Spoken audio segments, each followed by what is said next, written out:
Bom dia, bem-vindos a mais um ETEC em Ação, um programa do Grupo Itanews com o apoio da sua Web TV, o seu veículo na comunicação. Hoje, continuando a nossa etapa de entrevistas do ano de 2011, estamos aqui com o professor Carlos Afonso. O professor Carlos Afonso, ele é professor no Centro Paula Souza e hoje realizando seu doutorado na Universidade Estadual Paulista Júlio de Mesquita Filho, no campus de Itapeva. Bom dia, professor. Bom dia, Thales. É um prazer imenso tê-lo, senhor, nos nossos estúdios e nesse dia de hoje para falar um pouco mais a respeito do que o senhor faz no dia a dia. Eu que agradeço a oportunidade. Bom dia a todos. Agradecendo também ao professor Marcelo Martins Holtz, que é o nosso diretor do programa ETEC em Ação e que está aqui também nos nossos estúdios. Professor Carlos Afonso, é muito importante hoje para os nossos web telespectadores a sua presença e eu gostaria de saber do senhor qual é a sua formação e qual o tempo de atuação no Centro Paula Souza de Itapeva. Muito bem. Minha formação é engenheiro mecânico. Eu me formei em engenharia mecânica em 1995 na USP do campus de São Carlos e desde então tenho trabalhado na área, né? E esse ano, inicialmente, no começo desse ano eu retornei a Itapeva depois de aproximadamente 15 anos fora da região e estou atuando... É um tempo muito grande, muito né? grande. Faz esse ano, no começo desse ano, eu voltei para a região e estou lecionando desde o começo desse ano na Instituto Paula Souza. Isso é importante. Professor, dentro dessa sua ausência de Itapeva, diríamos, né, assim, um tempo distante da nossa cidade e da nossa atual realidade, poderia falar para os nossos telespectadores como foi a sua ausência, né, onde o senhor atuou e se essa atuação lhe trouxe muitas alegrias? Infelizmente, na época que eu estava terminando o meu estudo do ensino médio, Itapeva não tinha tantas oportunidades quanto tem hoje para você continuar seus estudos, né? Não tinha nenhuma faculdade tecnológica. Sim, exatamente. Da área que eu tinha interesse, então isso me levou a sair da região para continuar os estudos. E dentro dessa questão, né, como eu coloquei, eu me formei em 95 em engenharia mecânica e também Perfeito. Uma outra dificuldade que existia na região é você encontrar uma posição dentro da área técnica, especificamente dentro das engenharias. E isso me levou a trabalhar e buscar os grandes centros para buscar uma colocação. Dentro disso, já em 96, eu comecei a trabalhar na indústria automotiva, né? Sim, exatamente. Essa experiência sua, né, de indústria automobilística trouxe ao senhor, né, o grande profissional que o senhor se tornou ao longo desses anos. Seria bom que o senhor falasse como é que é essa experiência, né, trabalhar numa indústria automobilística, principalmente na Volkswagen do Brasil, na cidade de São Bernardo do Campo. Então, muito bem. Realmente foi uma experiência muito interessante, assim, principalmente da área técnica que eu vim. A indústria automotiva como um todo tem uma grande característica de você ter oportunidade de conhecer várias tecnologias diferentes, vários tipos de tecnologias diferentes. Muito importante. O produto automóvel ele é muito complexo no seu desenvolvimento, ele envolve várias técnicas, vários desenvolvimentos diferentes.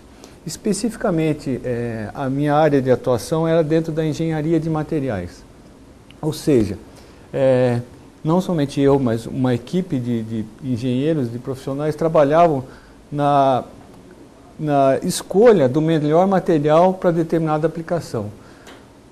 Dentro das grandes famílias de materiais, que seriam os metálicos, os polímeros e os cerâmicos, né, a gente se dividia dessa forma, sim, você escolhia para determinada aplicação qual é o material que melhor se adequava àquela aplicação. Nossa, isso é importante, a gente utilizar diversos materiais e ver qual deles se aplica melhor na sua utilização, não é verdade? Exatamente. Um exemplo assim que a gente pode colocar é, por exemplo, o para-choque do carro. Ele é feito de um material polimérico, né, porque ele tem que ter alguns características de desempenho que o material polimérico, ou seja, o plástico, ele se adequa melhor. Por exemplo, ele tem que absorver o impacto quando ocorre a colisão. Isso, quando ocorre a colisão.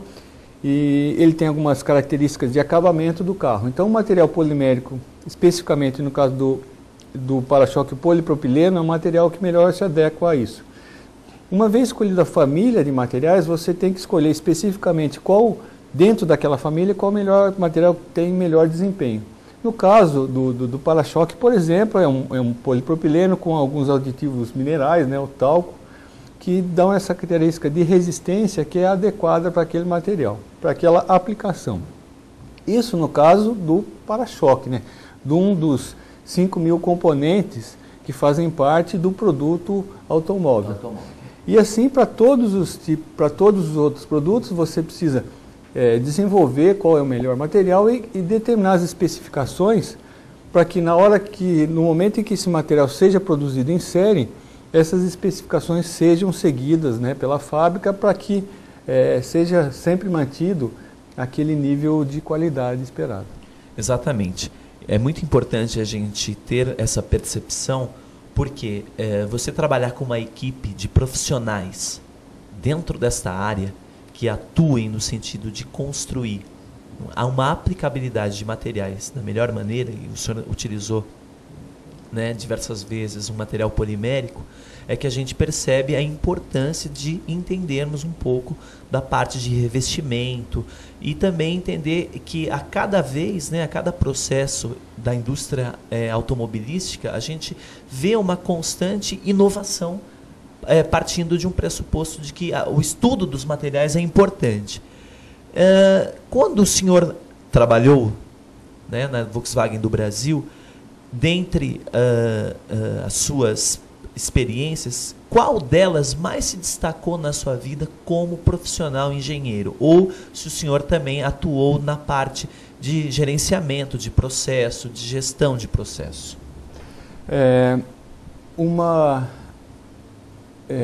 Trabalhando na Volkswagen, né, desde mais ou menos 1997, assim, eu tive a felicidade de acompanhar os principais lançamentos automotivos desde aquela época, né?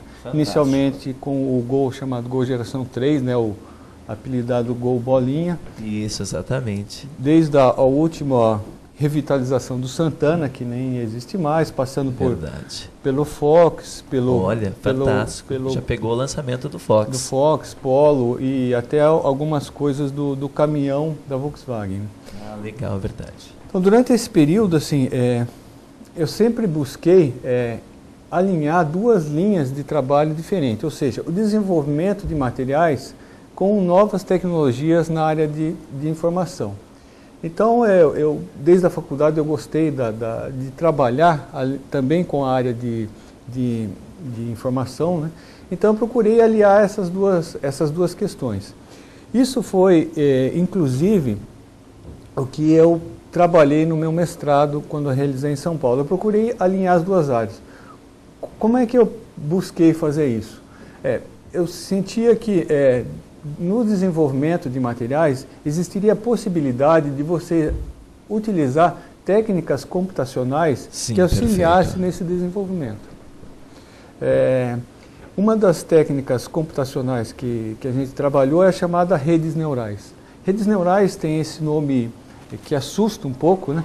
Mas na verdade é uma chamada técnica estatística não paramétrica. Então é uma técnica matemática, né, computacional, que auxilia quando você quer extrair algum tipo de conhecimento dentro de uma base de dados. Sim, exatamente. Então essa modelagem matemática, estatística, computacional é uma aplicabilidade que o senhor realizava para obter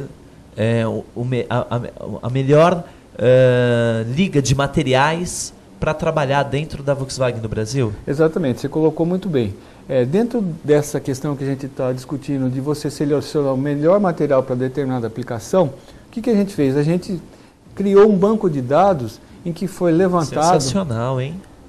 Realmente é bastante interessante. Criou um banco de dados em que você selecionava várias propriedades dos materiais e o seu desempenho.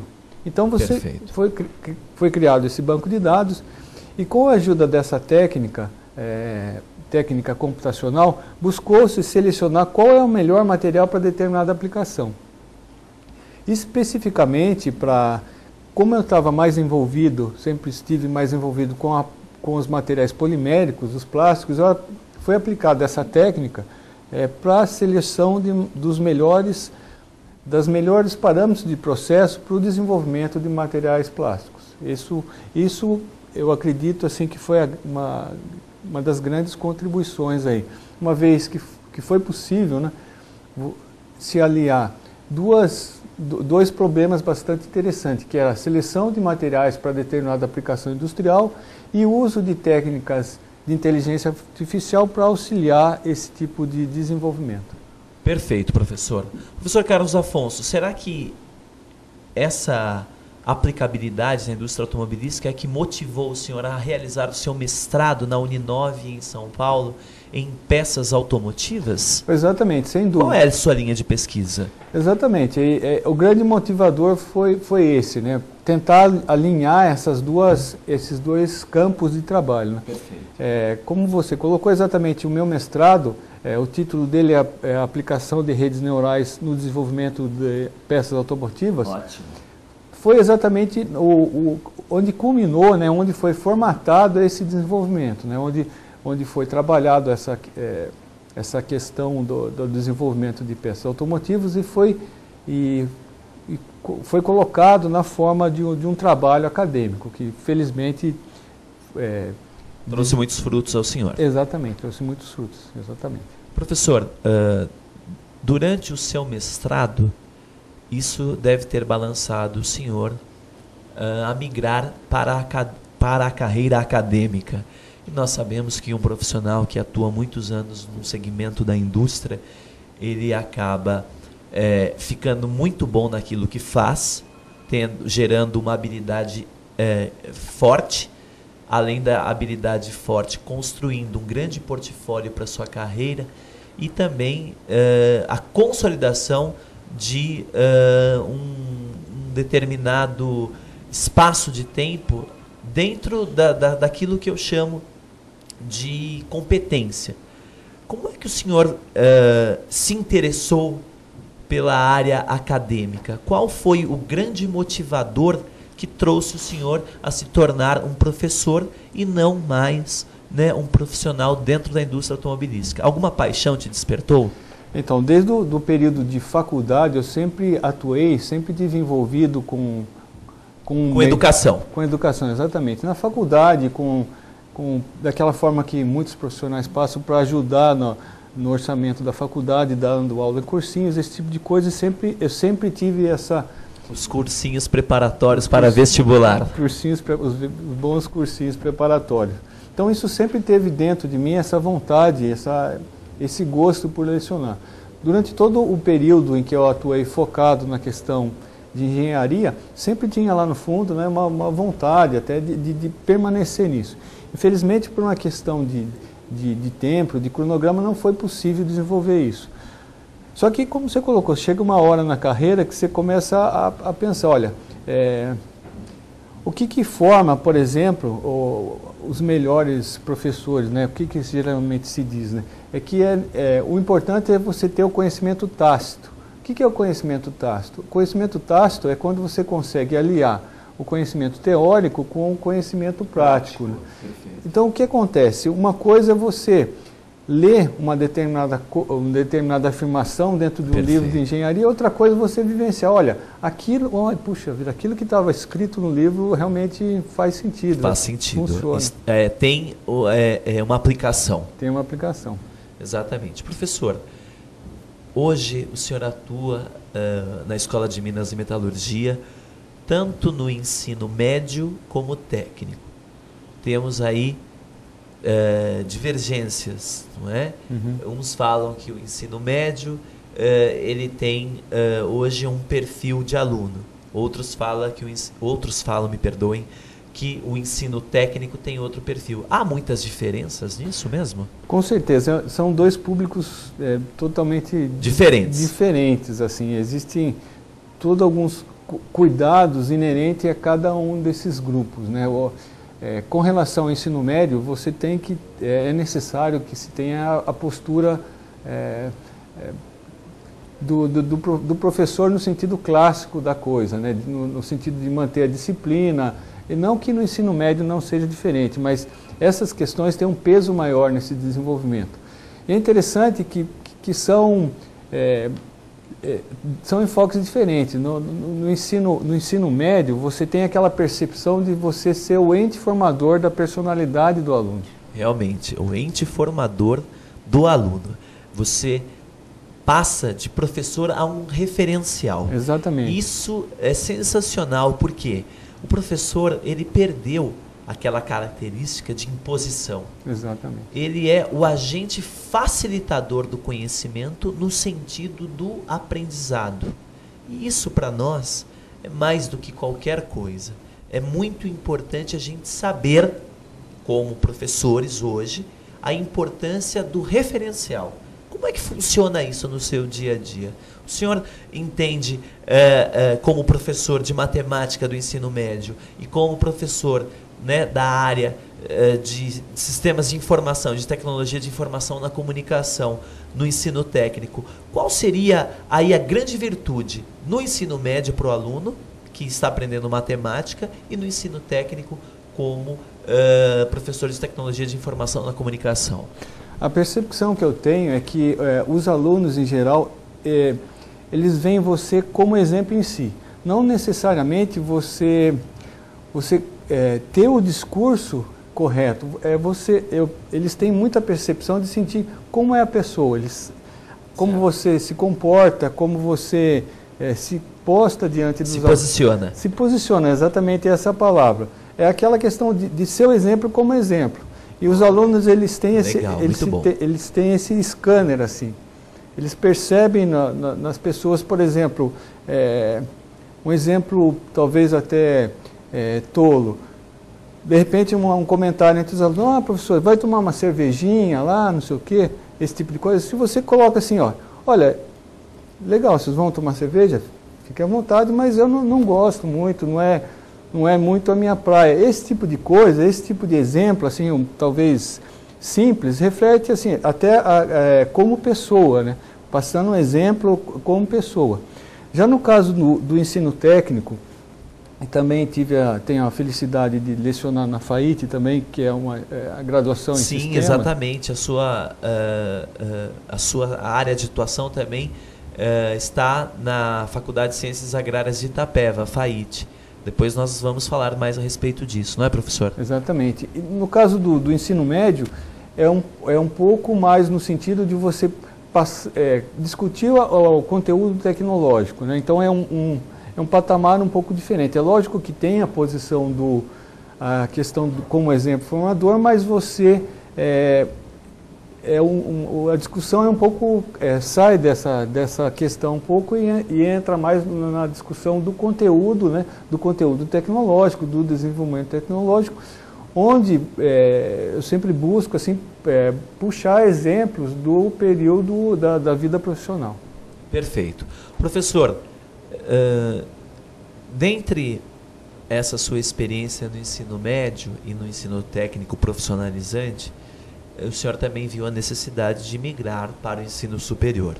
E claro que hoje a gente percebe que o ensino superior ele é uma realidade no país e a cada ano nós estamos formando mais profissionais.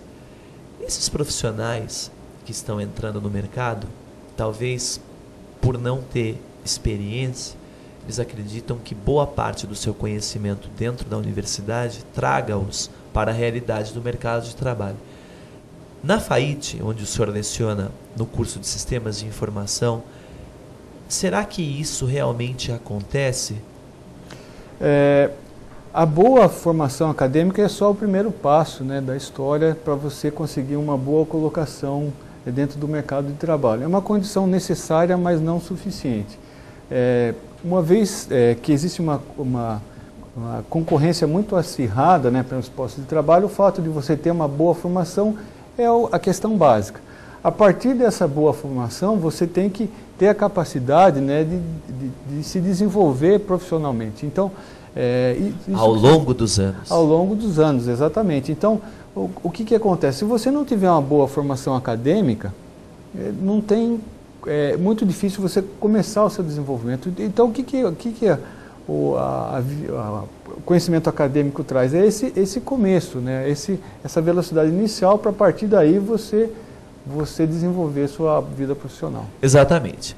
Nós sabemos que o senhor foi para outro estágio da sua carreira acadêmica. Hoje está realizando doutorado em Ciências dos Materiais pela Universidade Estadual Paulista, campus de Itapeva, e nós queríamos saber como é esse doutorado, qual é a visão e qual a perspectiva futura em cima desse doutorado em Ciência dos Materiais.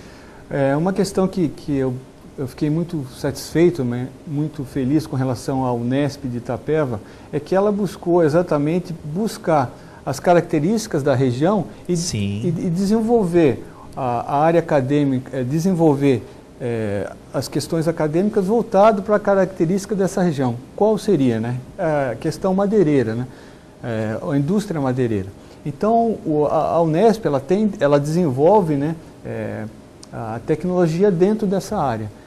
Então, eu busquei também aplicar na medida do possível, né, usar a minha experiência profissional no desenvolvimento dessa área. Esta experiência, né, no desenvolvimento de materiais em geral e no trabalho com redes neurais, eu procuro aplicar isso e buscar a aplicabilidade dentro da área da indústria madeireira. Então esse é o foco, é buscar essas tecnologias e aplicar dentro do foco de desenvolvimento da região. Perfeito, professor. O senhor comentou anteriormente a sua experiência profissional, esse conhecimento tácito que o senhor possui há muitos anos, e confrontou diretamente com a cultura da nossa região. Como foi essa sua adaptabilidade à cidade de Itapeva e como foi a troca de um grande salário na indústria automobilística por um salário menor? Isso tem mais a ver com realização pessoal? Bom, com relação ao grande salário, isso fica por sua conta. Mas falando sério agora, primeiro eu sou nascido na região, então assim, na verdade eu voltei para uma... Itapevense mesmo? Itapevense, então voltei para a região de origem, então estou muito à vontade, ainda tenho velhos amigos. Como diz Elba Ramalho, né? Estou de volta ao meu aconchego. Estou de volta ao meu aconchego. Velhos amigos como o próprio Marcelo. Né? Que bom, o professor Marcelo Martins Rhodes, que é um itapevense nato, não é verdade? E que defende com unhas e dentes a sua natureza, né? Por ser natural de Itapeva. E outra questão importante, assim, é que a gente sempre coloca em conversas mais informais, que os grandes centros são excelentes para você se desenvolver profissionalmente.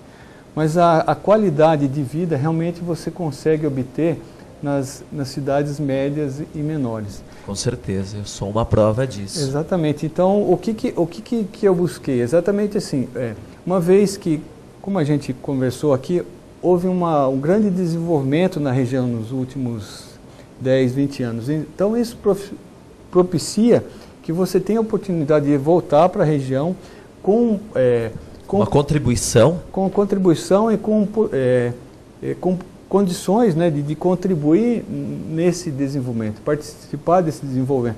E associado a isso é a questão da qualidade de vida. Quando você coloca na balança essas duas coisas, você tem a oportunidade de se desenvolver profissionalmente, continuar seu desenvolvimento, aliando uma qualidade de vida superior, você está praticamente nos melhores dos dois mundos. Então, isso propiciou, e eu vejo que essa é uma oportunidade que outras pessoas podem seguir, de você conseguir enxergar isso, sem preconceitos. Olha, é um centro menor, obviamente, mas existem possibilidades de você ter um desenvolvimento acadêmico, de você fazer um desenvolvimento na área técnica, e buscar essa questão assim de você ter tempo livre e aquelas questões óbvias, né? Você não precisa perder tempo com o trânsito, você não tem aquele estresse Sem dúvida, dos centros. Um dos maiores problemas hoje é com relação, né, à sua locomoção, da sua residência até o seu local de trabalho. Exatamente. Outra questão interessante é que, pela própria característica da região, o custo de vida é bem inferior aos grandes centros. Se você colocar na balança custo da educação, transporte, alimentação, moradia. Então, isso tudo propicia uma série de condições para que você migre para o interior. Retorne às suas origens. As origens, exatamente. Professora, para que nós terminemos o dia de hoje, essa nossa conversa que foi muito produtiva, eu queria que o senhor pudesse fazer a gentileza de nos dar uma mensagem final e explicar, né, para os nossos web telespectadores a importância desse conhecimento de hoje. Muito bem. Dentro dessa questão do desenvolvimento da região, um ponto também que tem me deixado feliz é a possibilidade da região receber um outro curso de engenharia de produção de materiais da Unesp de Itapeva. Realmente, né? Parece que estamos aí recebendo para o ano de 2013, é isso? Exatamente. Estão nas negociações finais, né, para a definição desse curso, né? Já houve uma aprovação do governador com relação a isso, está se desenvolvendo. Estão estudando essa hipótese. E o curso é engenharia de manufatura ou é engenharia de produção? Existe uma questão que está sendo discutida com relação ao nome, ainda não está fechado, graduação. Mas o foco assim, seria engenharia de produção de materiais, ou seja, uma engenharia de produção voltada ao desenvolvimento de materiais. Então, eu acho uma questão ímpar também de a gente ter uma universidade de renome internacional como é a Unesp, um curso gratuito, provavelmente noturno, então reúne todas as possibilidades assim de das pessoas, né, dos jovens da região continuarem na região e ao mesmo tempo possam estudar numa universidade de nome e se desenvolver profissionalmente. Então isso é uma questão assim ímpar. Eu acho que uma experiência ímpar. Experiência ímpar e espero, né, que os jovens olhem com muito carinho essa possibilidade. Eu conversei com o professor Carlos Afonso, uma pessoa extraordinária, uma simpatia de pessoa, que nos ofereceu hoje um grande conhecimento. Gostaria de agradecer o nosso diretor, o professor Marcelo Martins Holtz, que sempre está aqui nos bastidores, aí dando uma ajuda para a gente com relação ao formato do programa, como nós devemos entrevistar o entrevistado. Gostaria também de agradecer o Grupo Itanews, que nos oferece esse espaço, né, ao nosso pessoal que trabalha aqui no ETEC em Ação. E o ETEC em Ação fica muito agradecido com o professor Carlos Afonso e até uma próxima. Eu que agradeço, muito obrigado.